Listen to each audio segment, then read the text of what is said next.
We're at the 21st Annual Boscov's Berks Jazz Fest in Reading, Pennsylvania, catching up with Brian Simpson. Thank you for being with us. It's a pleasure. Yeah, well, you know, you've got a great show tomorrow at Berks. Tell me about that. Well, I got a couple of very good friends of mine, Mr. Nick Coleone and Jeff Cashua, coming in. And, you know, Nick and I have done, maybe 5 shows together over the past couple of years, and we have so much fun together. You never know what he's going to wear, for one thing. He's probably the best dressed man in smooth jazz, no doubt. And Jeff is an amazing saxophone player, and years with the Rippingtons, and now with the Sax Pack. Yeah. He brings great songs. I love his music, so we're going to have a blast tomorrow. Yeah, we all like to have fun. Yes, we do. We like to have a good time. Let's just go way back, and let's talk about how you started playing. What happened? I mean, what was it that threw you into music and this wonderful career you have? Well, I came from a very musical family. It was required that all of us Simpson children played an instrument and got in a school band or something. So I ended up with the piano. My brother was a drummer. My sister played clarinet, and it was part of my life. I always knew I would end up being a professional musician somehow. So.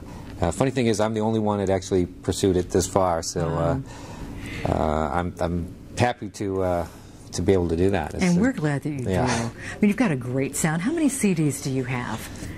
I have 4 out currently, and the latest one came out in October 2010. It's called South Beach. It features some people you may have heard of: Peter White on guitar, huge grooves, and the great George Duke, who was a mentor of mine. I actually worked with George for 10 years back in the day. Did a lot of traveling together and production, and I learned a lot from that guy. Yeah, he's a good guy. And in fact, we had a conversation with him when he was here last weekend. Really good guy. Yeah.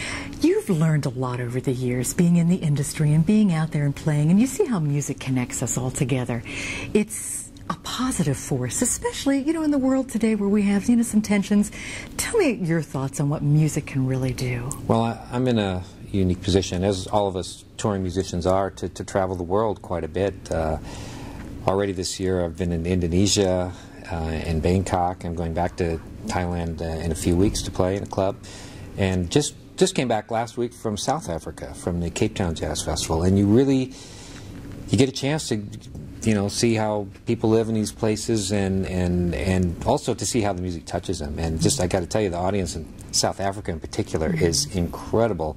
Makes us smooth jazz guys feel like rock stars. Wow. It's pretty amazing. So there's nothing better. I feel like a Goodwill Ambassador, because there's enough bad things in the world that to know that you're taking something that actually makes people happy and can comfort them, and it's the best. And I'm really looking forward to a trip to Japan also, because I know they've obviously have some bad things going on there right now, but supposed to go there in September, and I look forward to going there again, because they're just such great people there. Well, you are a Goodwill Ambassador, and that is a part of what you do, even though you don't necessarily see it under your job description. But that's essentially what you're doing. You're sharing your art, you're sharing your passion, and you're bringing us together with this really good positive energy.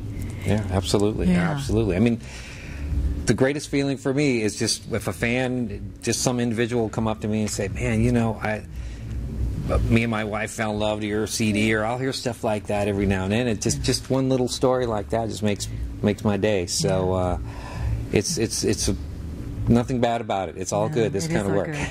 What's really important to you, Brian?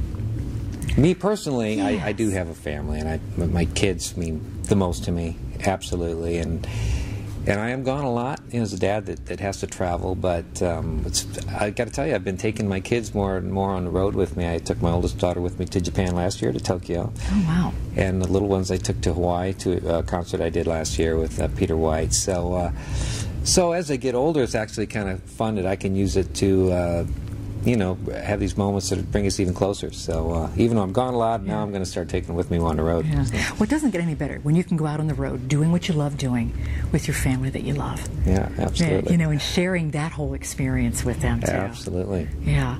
Well, I can't wait to hear you when you play tomorrow, and to check out, you know, the latest CD as well. Yes, have to. Yeah. What do you see in the future? Well, I've been putting together a lot of these all-star jazz shows where it's not just myself, but I actually am coming up. I have a show in Cleveland that'll be, I put together, it's an all-star jazz concert with Dave Koz and Mindy Hebert, Rick Braun, Kenny Lattimore, the great singer, and Ray Parker Jr. So I'm star-studded. doing much more of that. So I love putting these together. You know, I'm the music director for the Smooth Jazz Cruise out of Fort Lauderdale, and we go to the Caribbean 2 weeks every year.